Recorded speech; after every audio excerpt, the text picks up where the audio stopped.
Petitioner has 15 minutes to present the case.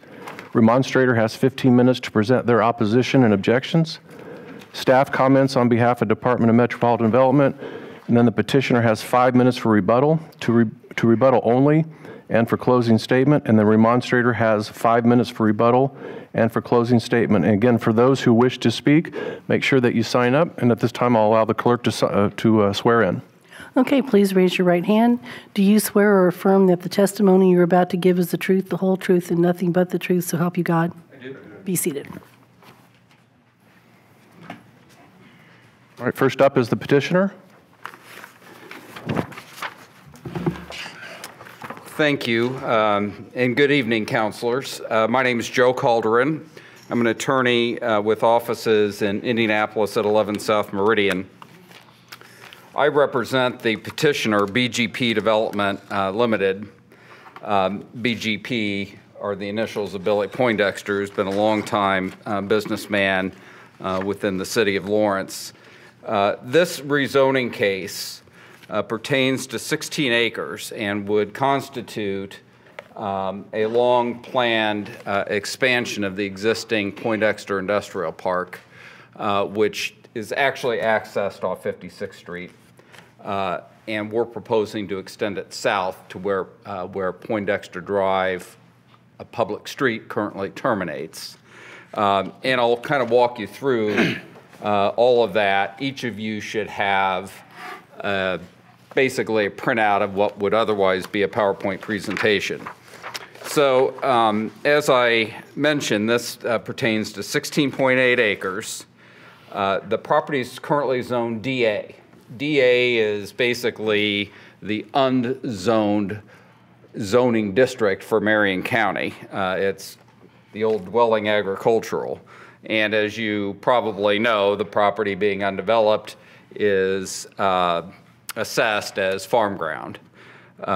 We're proposing to rezone it to the I3 medium industrial district, which would match the existing industrial zoning that is to the north and on the east side of Poindexter Drive.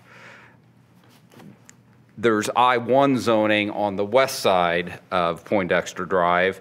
Because I didn't have a separate legal description, I went with the I3, and if we need to discuss commitments or restrictions on that east parcel, we certainly can. I broached that subject with your planner several weeks ago.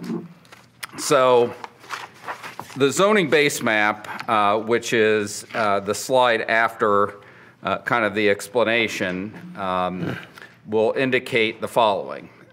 You have already existing industrial, again, I3 to the north and west of the proposed zoning, I1 to the north and west. Poindexter Excavating has been a business. They're an excavating contractor. He's been there for 30-some years. There's Ameribridge, another contractor, and various other industrial businesses that are part of what is somewhat unusual, and that is a platted industrial park. There is D52, which is medium to higher density single-family development to the west of the proposed site. There's SU1 and SU2, SU1 being church use, SU2 being school use to the east, and then as you may recall, there's other DA zoning to the south that is being proposed to be rezoned to SU2 for school purposes.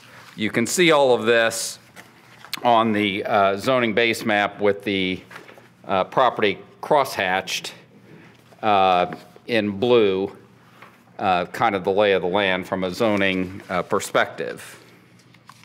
So when somebody like me gets hired and we make recommendations to our clients, we kind of look at what the existing conditions are, existing zoning. We look at the same things that your planning staff looks at, the comprehensive plan. We look at ownership of properties. We look at all sorts of things to where natural growth might occur, and then we make recommendations. In this case, we have a scenario where BGP Development owns all this additional acreage to the south, as well as the bulk of the existing industrial park.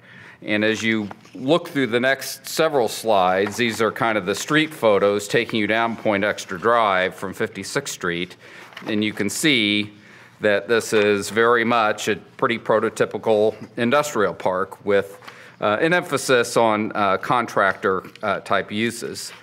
The last slide, of course, is the end of the stub, and we propose to pick that back up going to the south. And I think even Larry would agree that there is an actual stub street for Poindexter Drive running to the south. So we think it made a lot of sense, given the ownership, given the existing stub, to ask for a rezoning to allow for expansion of this industrial park.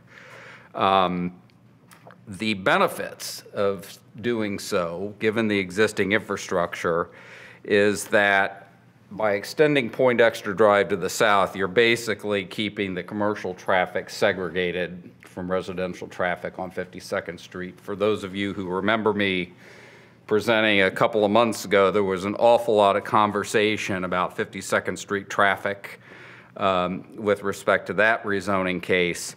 This proposal kind of keeps the commercial traffic routed to the north and segregated away from the residential traffic on 52nd Street. BGP has gone so far as to actually do construction plans. They've gone through drainage. They've created a grading plan that shows a berm as well as a road extension. So this is more than just a simple request. This is site plan. This is from the construction set. The site plan showing Poindexter Drive extending down, creating two parcels, one being a 6-acre parcel on the west, the other a 10-acre parcel to the east. So that shows kind of the layout of the two parcels. More importantly,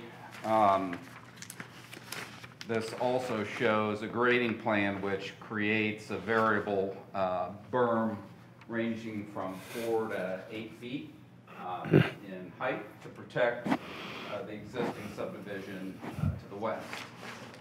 So this takes some effort on behalf of the owner to go to this extent and make sure that what we're presenting actually can work. And we hope you can appreciate the extra steps that my client has taken in that regard.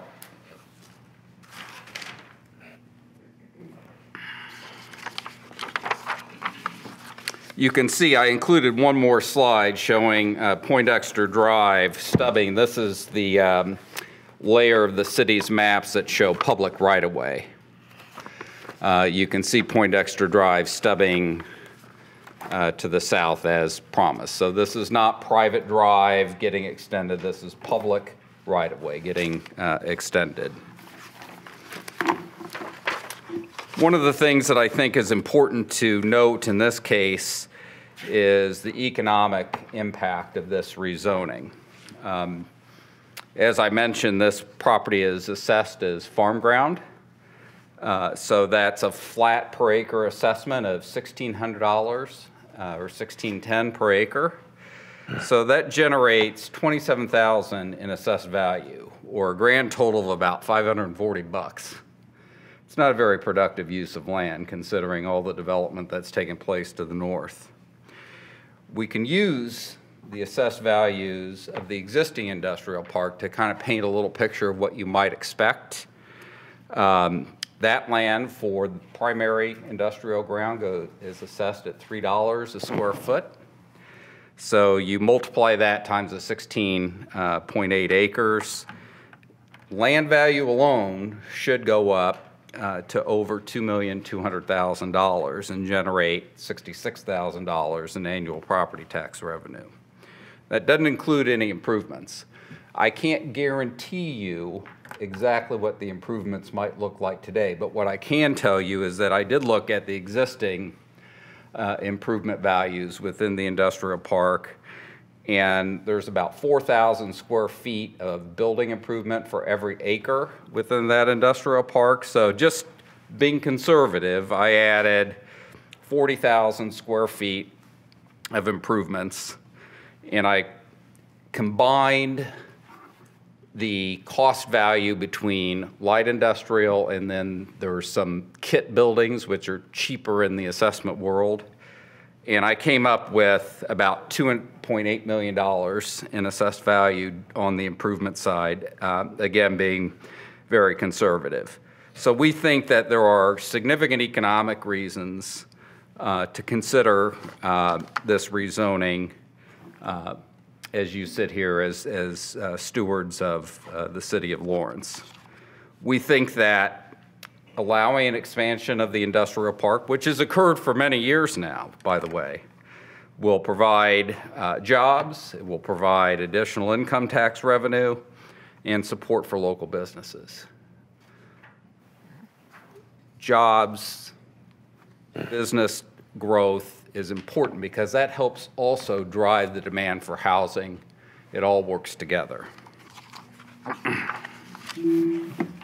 As I mentioned, we don't believe there's any adverse impact on our neighbors.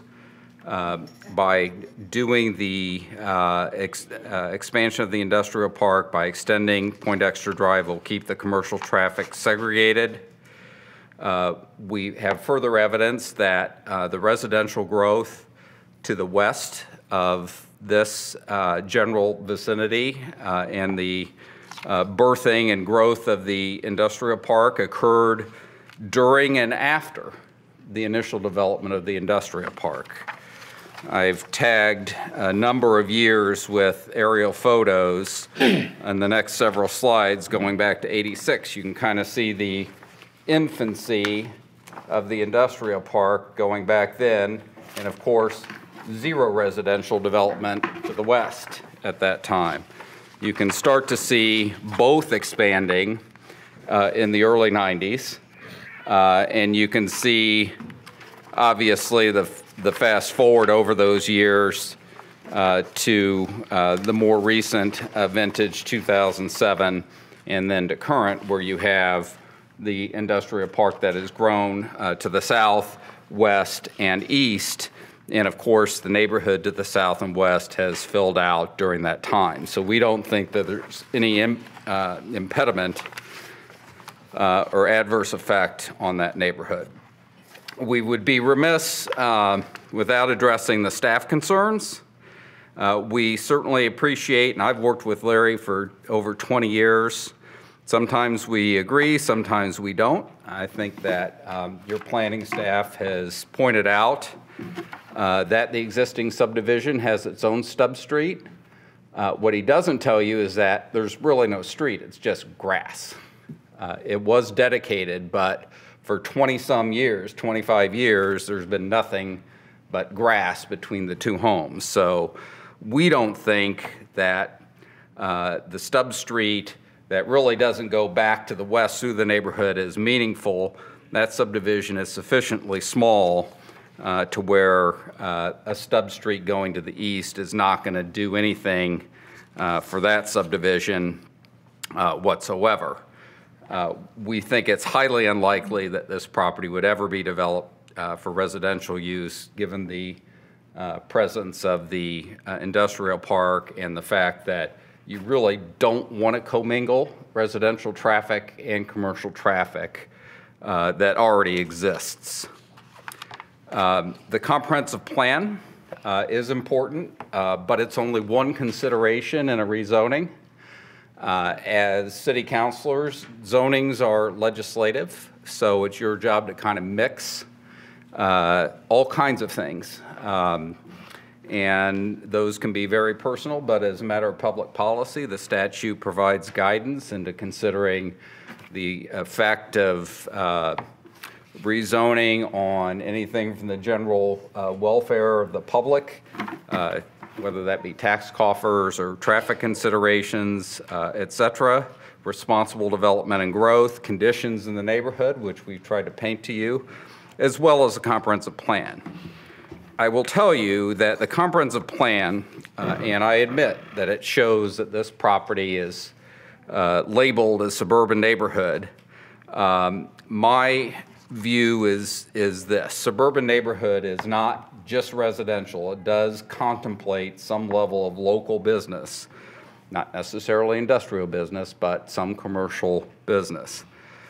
It's not that you have to be locked into the comprehensive plan anyway, but my bigger point is that I think the comprehensive plan is kind of like painting a wall with a big roller and not necessarily with a fine brush. And by that I mean this.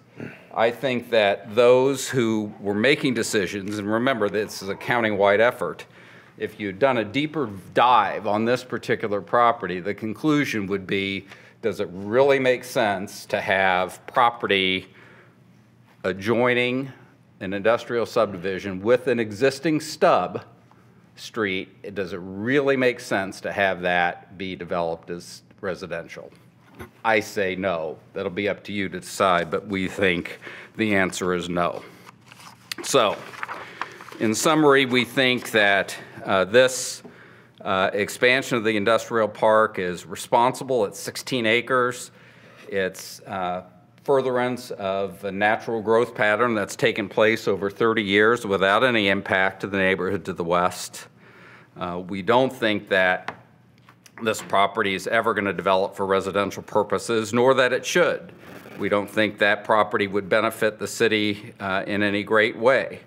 We think that this owner has proven to be a responsible citizen and developer of this city. He's been a good neighbor.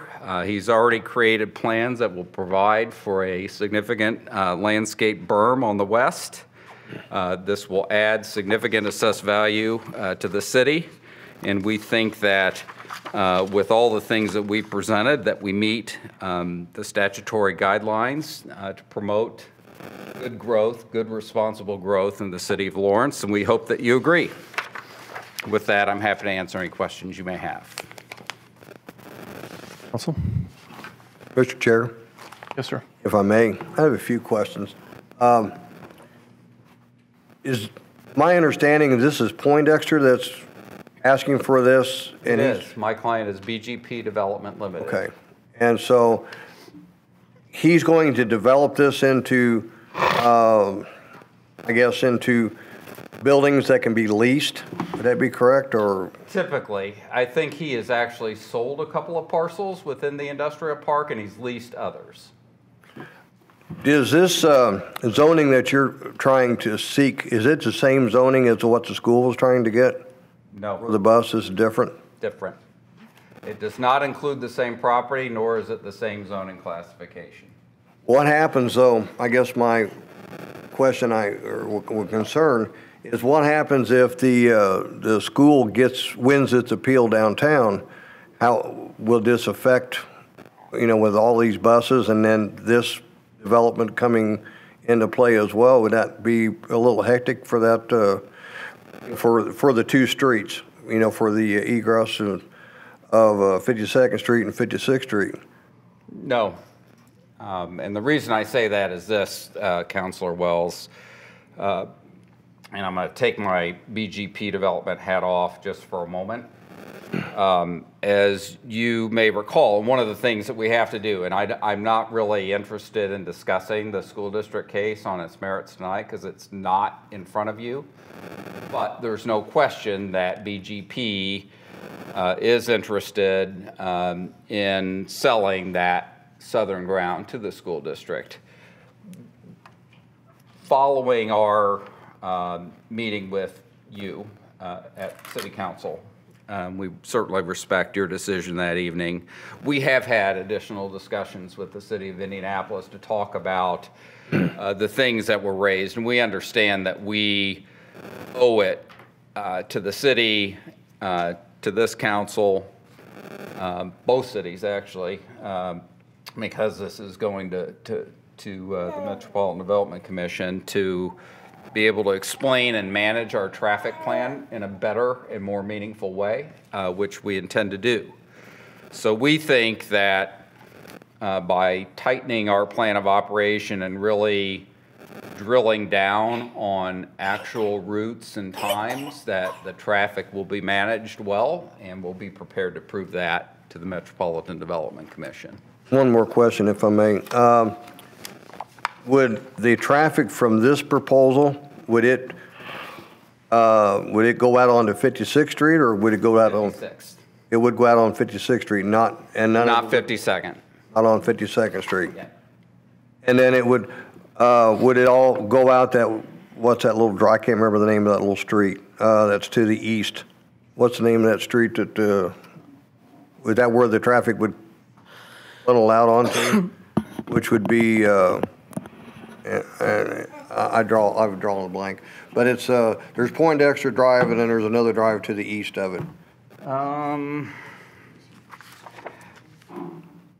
I don't know that I can answer. I don't have a traffic study to allocate where traffic might go. We think that the most natural way is Poindexter to 56th. So there's not going to be any additional drives cut into 56th Street for this property then? It would. Correct. So it would have to. Additional drives. It's just an extension of Poindexter Drive to the south. Okay. Cul-de-sacs. So that's what Poindexter had envisioned, is for his drive, Poindexter Drive, to be utilized for this proposal tonight? Well, we think that the city of Lawrence also thought that at one time. Otherwise, it would not have accepted it as a public street. So there was an expectation of some sort many years ago that it would be extended. That's why it's stubbed the way it is. So whether we can safely say that it would look exactly like this or not 30 years ago, 25 years ago, I can't tell you that. I would just be making something up, and that's not fair to you as decision makers. But we do think it's fair to say that the expectation would be that it would be extended to the south. Just for your benefit, this is the right-of-way in the neighborhood right about here. And even though Mr. Callaway is correct in saying that there was contemplation, there's never been any street that's been improved here. There's no stub. You're talking about the Traditions neighborhood? Yes. So I would imagine those folks wouldn't be very thrilled about having a stub added anyway. It's a small subdivision. It doesn't get you anything but an extra cut on 52nd, which is what has been described as the issue all along ever since this property came into play. We're trying to keep as much traffic as we can away from that and have this be a commercial street, if you will, that essentially serves commercial traffic moving up to 56th Street. Just in the interest of time, I want to make sure that we get time for the remonstrators. Absolutely. Yeah, sure. No. Any other further questions from the council?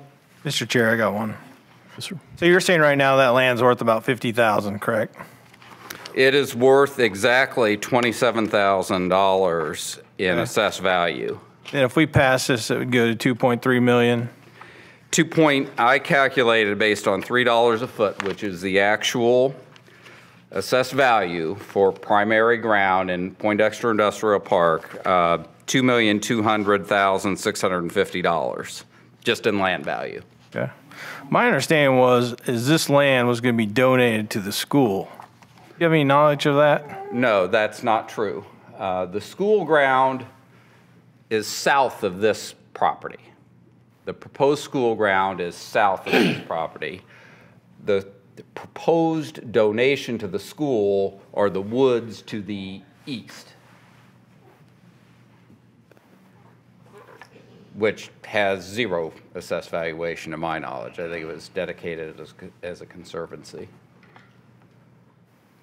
Okay, thank you. Sure. Mr. Chair, how many houses are in that subdivision? 50, 75? I don't have an exact count, probably so. Not a huge number. I don't know if there's a representative there or not. it like I know what Traditions is. Is it like a half a moon?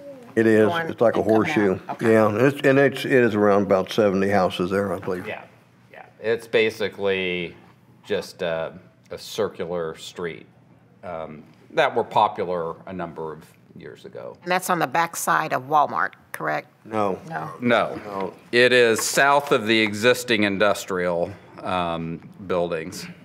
Winfield, south of Walmart. Okay. And it's just to the east of the mobile home park.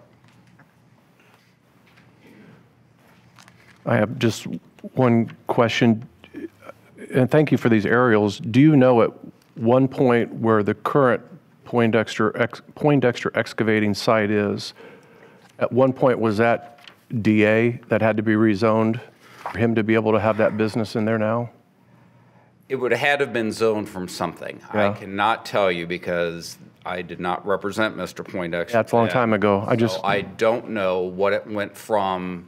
I only can tell you that a chunk of it went to I-3 and Okay. another chunk went to I-1, whether it was DA, which is probable for at least the parcels that were not fronting on 56th Street, probable. Okay, But I can't speak exactly to that. okay.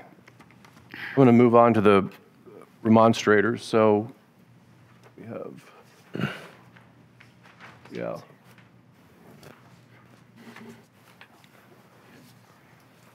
Mr. Chair, is there a way we can hear from Mr. Callaway first? Yeah. City of Indianapolis. Staff comments are after remonstrators on the order of Thank you. the hearing. Okay, first up is Maria. Rosamaroff? Fair enough, close enough? All right, I'm sorry. Spell her last name. Could you spell your last name for the record? Yes, thank you. My name is Maria Rusomaroff, Rusomaroff. I reside at 11754 Sinclair Drive, Lawrence 46235. I'm a resident of the Winding Ridge subdivision, and I'm here tonight to get clarification about this petition as well as to understand and actually also request for a commitment to the rezoning if it is to be rezoned. Our understanding is that this particular petition is being requested so that the property in which there would be traverse of the bus terminal traffic will allow for that traffic to traverse that property. Because it needs to be zoned I-3 for this type of use in order for that traffic, bus terminal traffic, to traverse upon 56th Street going east or west, that I-3 zoning would be required. Now, obviously, the petitioner has stated that there has been industrial uses adjacent to residential uses, or actually in this case, catty corner to it, for some years, and that is correct, that is true. And I understand that the petitioner is requesting that an expansion of an industrial use.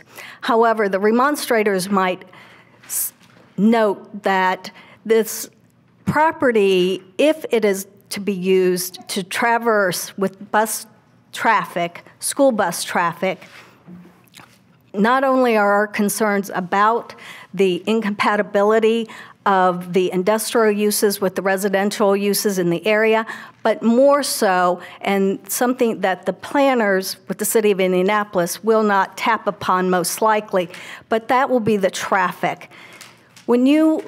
I timed today the signal going from red to green back to red at 1 minute 30 seconds today.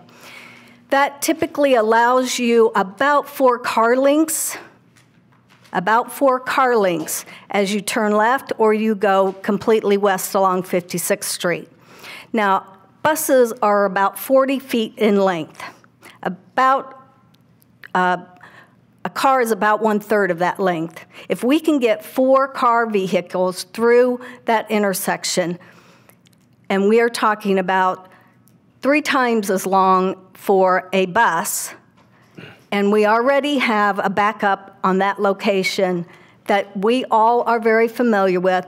I am saying to you, regardless of the amount of money that you will get in assessed valuation or property taxes, et cetera, from this property, you are going to have so many traffic issues at that location, it will become a nightmare. Now, there are some other issues that we are concerned about. They include the environmental sensitive area that is to the east of this property, that is the wooded area, the watershed area. Anytime you have particulates from diesel engines, you're talking about more rain. It's called TSP, total suspended particulates.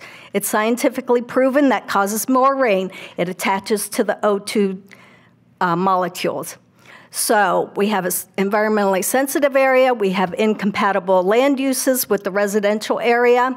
We have an immense traffic issue at that area, and we would contend that this is inappropriate in this location.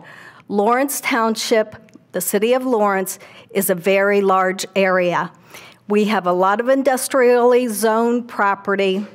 We have a lot of other areas that can accommodate this sort of use. And a bus terminal is not appropriate, even though I understand we're not talking about a bus terminal. That is for the other 2018 ZON 135. However, if we would like to make a request that if those two petitions do not work hand in hand, which that is our suspicion, and maybe we're incorrect, then we would ask that there be a commitment put on this petition indicating that there will never be any bus traffic, school bus traffic onto 56th Street from this property. Thereby, we will have no concern that we will have an immense traffic problem related to this particular petition. Ma'am, I'm sorry, I'm going to have to stop you because there's a 3-minute time limit, but I wanted to hear what you had to say, so thank you very much. We have other people that want to speak. Thank you. Next person is Jelen, and it starts with an R. I'm sorry. You got the easy names tonight. I'm You spell? Joellen Reinhardt. Joellen? I live- Reinhardt, R-E-I-N-H-A-R-T? H-A-R-D-T. T-T? Okay. H-A-R-D-T, Reinhardt. Delta Tango. Thank you. I live at 10847 Tanbark, Indianapolis 46235, Winfield subdivision. I moved there in '01. I've lived in Lawrence since 1971. And I have 2 points I'd like to make about this. The first is going to be Winfield. Nobody's talked about that. We are directly north across the street, 56th Street, from this proposed road. We have 2 entrances in our subdivision.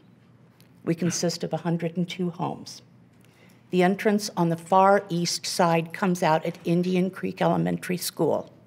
It is virtually impossible for our residents to get out onto 56th Street when school bus traffic and rush hour is happening now.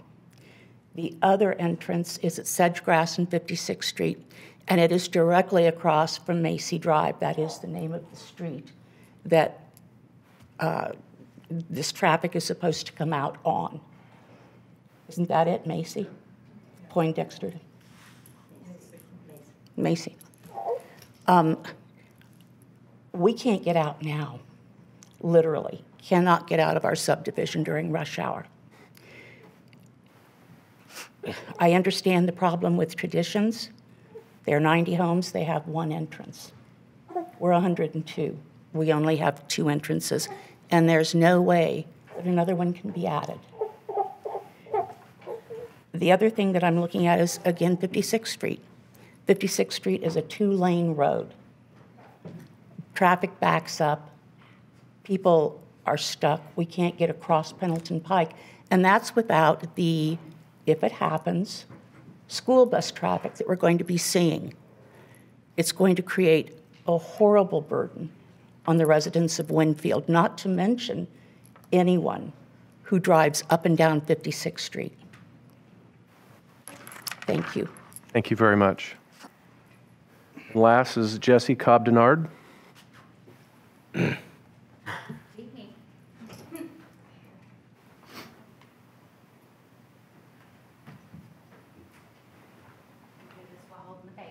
Fine.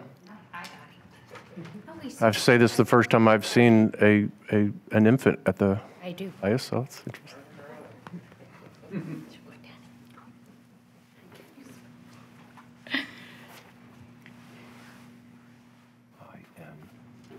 All right, members of the board, my name is Jessie Cobb Denard. I'm here as a resident of Winfield neighborhood. I hear anything that Joe Ellen had to say this evening. Our neighborhood is just north of the proposed rezoning district and would be greatly impacted by the approval of this rezoning petition. My purpose of appearing before you this evening is to urge you to deny the proposed petition for a number of reasons. First, the Tradition subdivision is just west of the proposed rezoning district. With 90 lots, the neighborhood currently only has one entrance. Should this rezoning be approved, this would require the neighborhood to construct and fund a second entrance because of the current subdivision regulations requiring a second entrance for subdivisions of more than 30 lots. However, such an additional entrance would be forever prevented from coming to fruition eastward of the subdivision. Second, the land is currently recommended and intended to be used for suburban neighborhoods consisting of single-family housing with some attached and multi-family housing throughout, as recommended and as approved. The only use of the land should be businesses, institutions, and amenities that serve those neighborhoods, not industrial use. As an I-3 zoning district, this would severely change the intended use of the land to quote-unquote medium industrial use, drastically differentiating from the current quote-unquote dwelling agricultural use. Third, the proposed zoning district contains environmentally sensitive areas, including woodlands, in this day and age of our environment rapidly declining. I cannot believe that this is the least environmentally destructing area for such a development. Finally, the standard for an I-3 zoning district requires that, quote unquote, wherever practical, this district should be away from protected districts and buffered by intervening lighter industrial districts. Where this district abuts protected districts, setbacks are large and enclosure of activities and storage is required. Dwellings are protected districts. The storage is not enclosed, and further, no setback has been proposed to protect the protected district. I thank you guys for your time and consideration, and I urge you to deny the proposed rezoning petition before you this evening. Thank you. Thank you. This time, staff, on behalf of Department of Metropolitan Development. Thank you. I'm Larry Calloway, Department of Metropolitan Development, 200 East Washington Street, Indianapolis, 46204. We are recommending denial of this petition. In looking at this, we realize there are some competing interests in land use here. You have the residential subdivision to the west of the site, which was developed in the early 90s. It has one entrance off of 52nd Street, has about 90 dwelling units in the subdivision, and has a stub street that dead ends into this property. However, as I indicated in the staff report, that it's not, although not constructed, this residential stub street would be forever prevented from being developed and extended eastward if this rezoning went through. But then you also have the situation where you have a industrial park that was platted and with public streets that also stubs into this property, thereby providing a logical extension of that industrial park into this property. So you have competing interests here. with this particular property. Now, in looking at this, we looked at the plan recommendation, which was recently adopted in 2018, which provides for suburban neighborhood for this site and the sites to the southeast, and which does not encourage in any way industrial type of development. It would encourage in certain situations some types of commercial, office, institutional type of uses. Because of these sort of competing interests, I mean, our staff feels that there at least should be some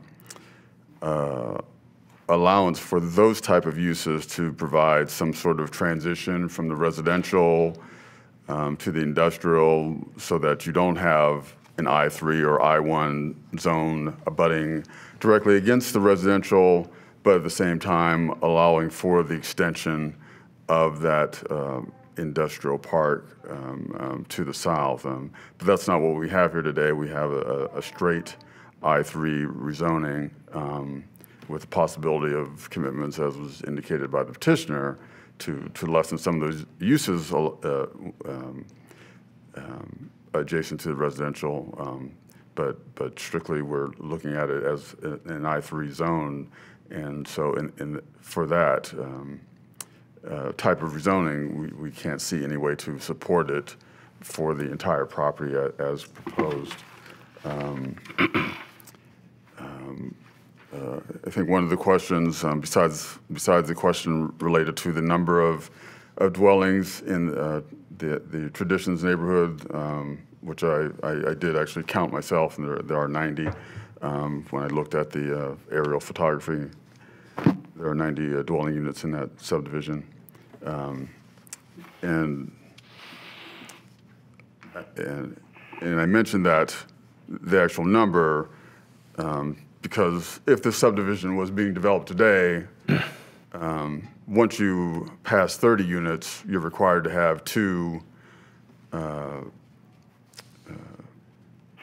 access points onto an existing, into the existing street network. And so this subdivision, as developed today, as developed in the past, would not have been allowed to develop in this manner, at least without some waiver of the subdivision regulation rules.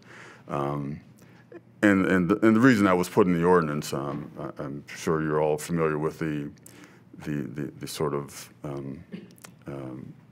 on the south side, from a few years ago, the explosions that occurred in the subdivision, where there was only one entrance into that subdivision, and it created havoc for emergency services in terms of trying to deal with that situation with just that one entrance.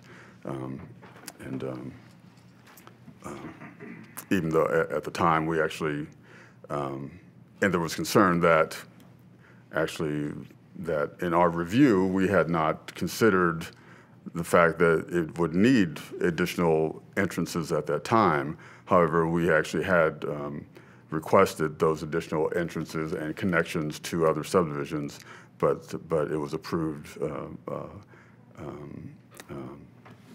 contrary to what our recommendations were at the time.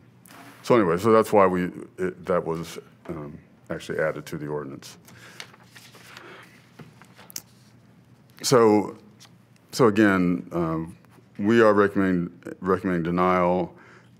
We understand there are some competing interests here, but in looking at the totality of it, we don't see any way we could support it as proposed. And I think there was one other question. Someone asked what the site was zoned as. The Poindexter site was zoned as before it was developed. It was actually under the old county zoning, which was A2 at the time, which was an agricultural type zone, similar to the DA zone we have today. And with that, I'd be happy to answer any questions you might have. Counsel? I have one question, and forgive my naivete, but the difference between I-1 and I-3. Actually, I meant to mention that as I indicated in the staff report, the sites to the west of Poindexter Drive are zoned I-1. The I-1 district typically should only provide for industrial activities that are totally contained within the building.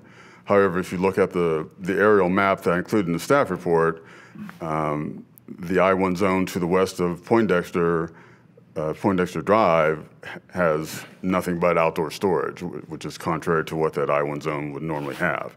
In addition, the I-1 zone obviously has less intense uses, less intense manufacturing, and other uses like that. But that's one of the real big differences, is that the I-3 can have outdoor activities and outdoor operations and outdoor storage, whereas the I-1 is not supposed to have that type of activity. Thank you. Mr. Chair. Mr. Giles? I got a couple sets of questions to ask about this. And I hope I could do this in order because you kind of tapped on one of my questions. The first one I find very interesting is there's been no noise complaint. And I was kind of shocked about that because if I look at the rezoning, and if I'm understanding this properly, that street will come down. And so when it comes down, I'm imagining, do we know how much land would be to the west of the street? Would there be ability for development there? 6 acres. So 6 acres would be west, so that would be going 6 acres deep, not long, not north to south, but just from the street to the west. It's about 300 feet in width, west to east, and about 900 feet north to south. Okay. So there's not much room for development to go sit right on top of an improvement to sit right on top of their fence line or tree line. Okay, so that was a concern that I had, was if development comes that way. With that same concern, there's industrial development that butts to the north of their subdivision. Correct. It's quite an eyesore, and it's been that way as long as I've lived in Lawrence, with no complaint. It also, as you just mentioned, is zoned I-1, but it's always been used in an I-3 capacity. Now, if my thoughts are this, if I vote to say, I'm voting on this to deny this because it's an I-3 zoning that they're asking for and not an I-1 zoning, but if I do that, then I need you to come back and fine him on mispurpose of the zone. But I don't think you're going to do that. Are you? Well, first of all, I don't have any enforcement powers, so I couldn't do that. Right. But the existing I-1 zone, which has the outdoor storage, is always subject to possible violations. So. Right, but it's been that way for 20 some odd years. Right. And it's hard to get the city enforced for high grass, so I imagine that's going to stay. Okay? We're just trying to make it make sense. So we also look at this as that Poindexter owns that land. He has for quite some time, correct? Mr. Poindexter owns the... He's owned it for a period of time. I can't tell you how many years. I think some of the transfers were 2016, and clearly some go way back to the late 80s. Okay. All right, then the next question that I have is, if this neighborhood was built today, now, first of all, I want to talk, did you mention the neighborhood that blew up? You're talking about Richmond Hills. Yes. I happen to live, so I'm very familiar with it. And it's kind of trapped. I don't want to lead people on because it's got a large elementary school to the back of it, and it had agricultural farm to the north, Sherman and Stop 11. I happen to know the people that own that place. They sold you, they owned it all. and they never took the other. So I point that out to say that sometimes we don't want to mix apples and oranges here and get people kind of confused in that sense, because that could have been done, it wasn't done, and that neighborhood wasn't that old. I watched it being built. It was probably built 2006 or something like that, okay? So we're kind of not in the same situation. The next question that I have is, do we know what his proposed usage, why is he doing this? Can you speak to that? I can.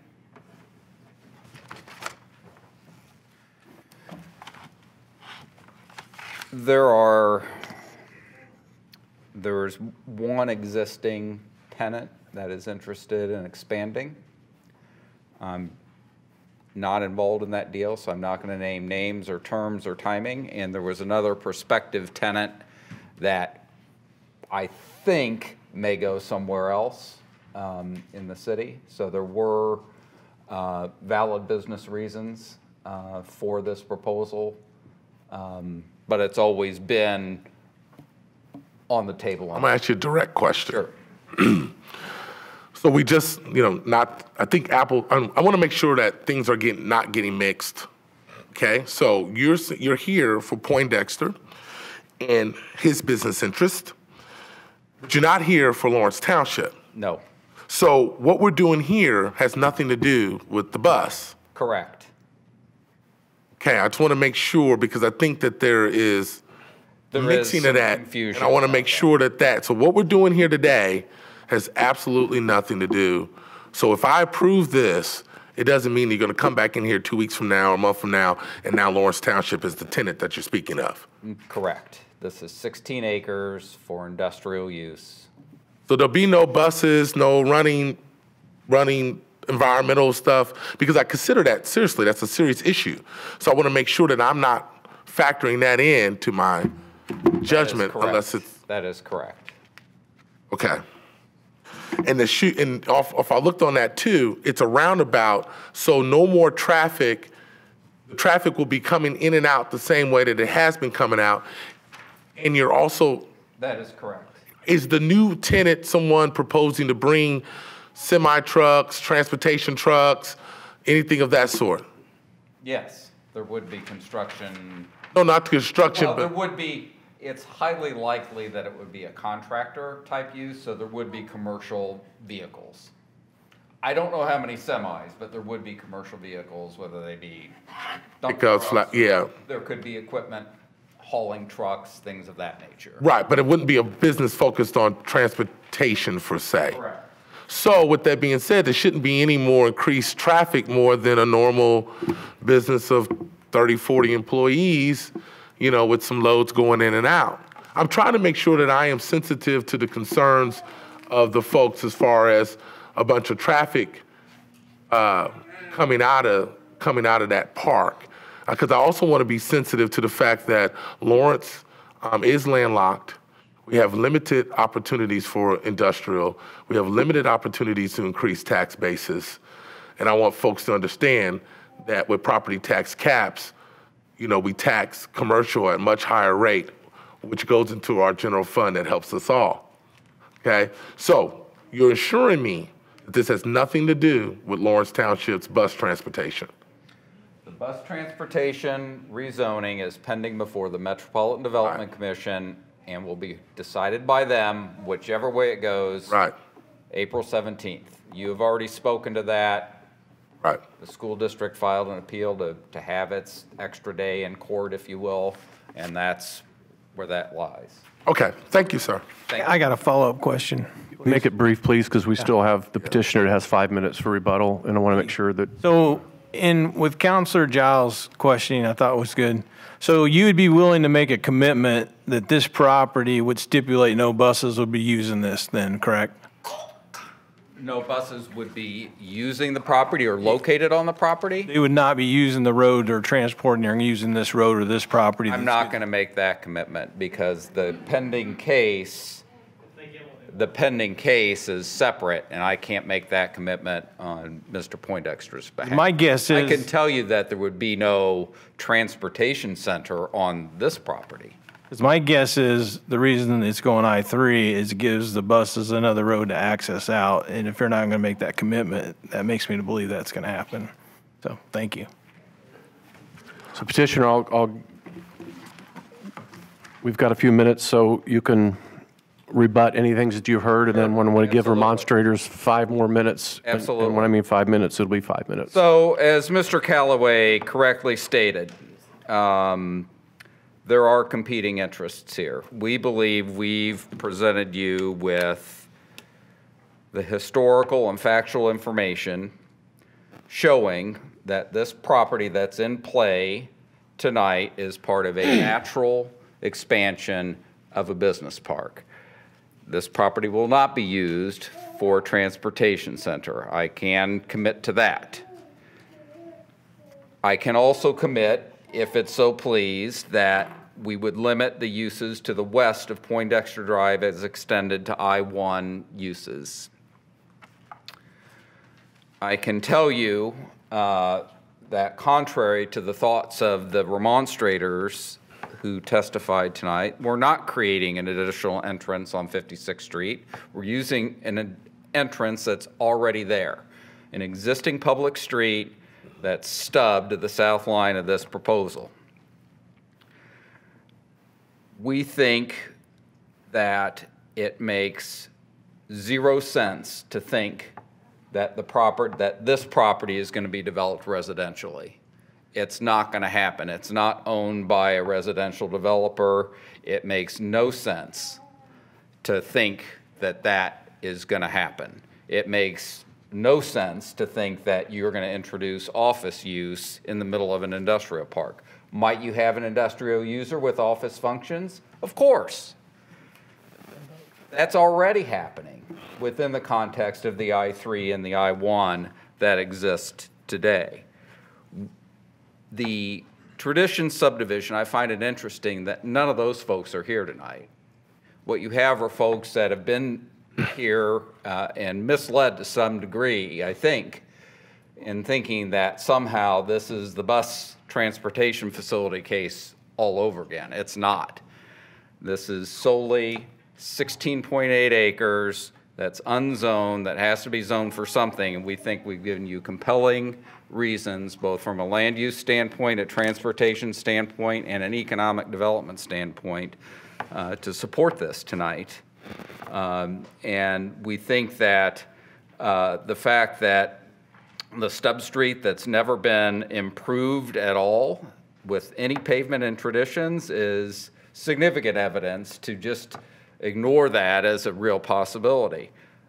Plus, that subdivision has a boulevard entry, so there is extra width for that type of scenario that Mr. Callaway and the new ordinance contemplate, and that is 2 entrances. But this subdivision was developed with everybody's eyes wide open, that it was one way in, one way out with a boulevard entrance to provide extra width. So we stand by the case that we've made. We think we've given you honest numbers, given you my honest assessment of what I know to be true as to the tenants that are looking at this property, and we are willing to make the additional commitment that there would be I-1 uses to the west of Poindexter Drive as extended. And we hope that you take in consideration all the testimony and all the evidence that's been presented. This rezoning will not impact Winfield in any way, shape, or form, certainly will not impact Winding Ridge, and as evidenced by the lack of participation by Traditions, it seems like the transitional use issue is one where those folks have lived next to industrial, they've accepted it, they've had a good neighbor that's operated, and even though it may not be the prettiest, it hasn't affected them one iota. And we'd ask for your support tonight. Recommendation All right. for. Thank you. Thank you. And last, we have 5 more minutes for remonstrators, so depending on, I see your hand, sir. Depending on how many come up, y'all are going to have to figure out how you divide your time, but we have 5 minutes. So are there any other remonstrators? Yes, sir, if you please approach and give your name and address.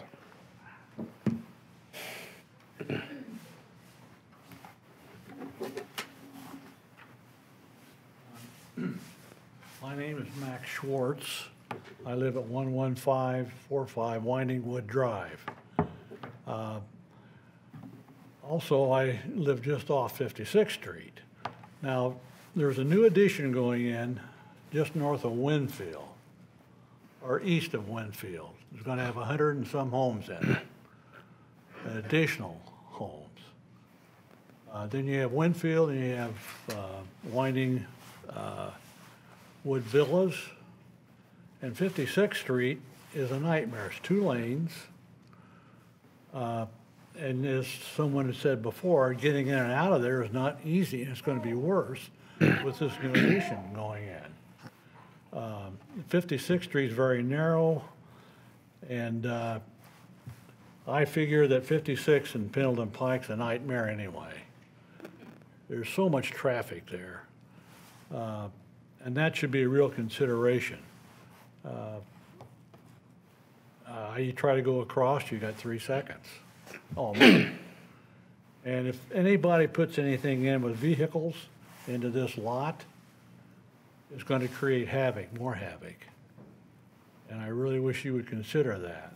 Just drive down 56th Street off of Pendleton Pike, narrow, you go down to German Church, you go across and you've got a pretty good population of people just to the east of that.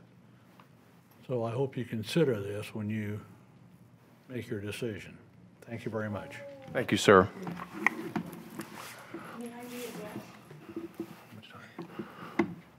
Yes, ma'am, you got about 2 minutes. You've already stated your name and address for the record. I can't speak for why Traditions isn't here. I can tell you Winfield just found out about this on Wednesday evening. We have several people here. I have petitions signed by some.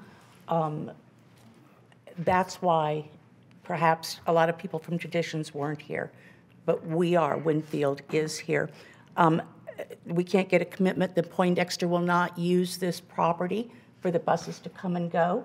So how do they plan to get the buses out of that 40 acres if that's approved? That's not before this council tonight, ma'am. This is an industrial zoning for 16 acres. I understand that. I understand that. But again, how are the buses going to come and go? I think we all know the answer, whether it's going to be answered or not. I'm going to ask you to please reject this proposal. We simply can't afford the additional traffic. We just can't afford the pain it's going to cause your Lawrence residents trying to live in their homes in their subdivisions. Thank you. Thank you. Council members, I ask you at this time, you have petition or ballots before you. If you cast your votes and pass them in. Print your name if you think I can't read it. Thank you.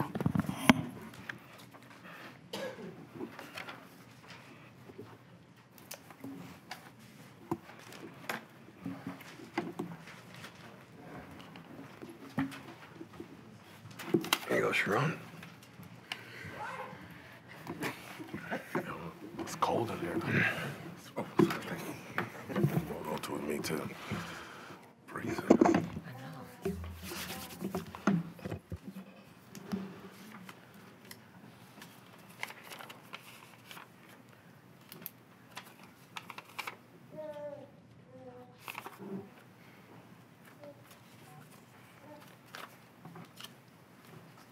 There were 7 votes cast, 1 abstention, 2 to grant, and 4 to deny. The petition is denied. All right, thank you very much. This time, council members will take a brief 60-second pause. 60 seconds?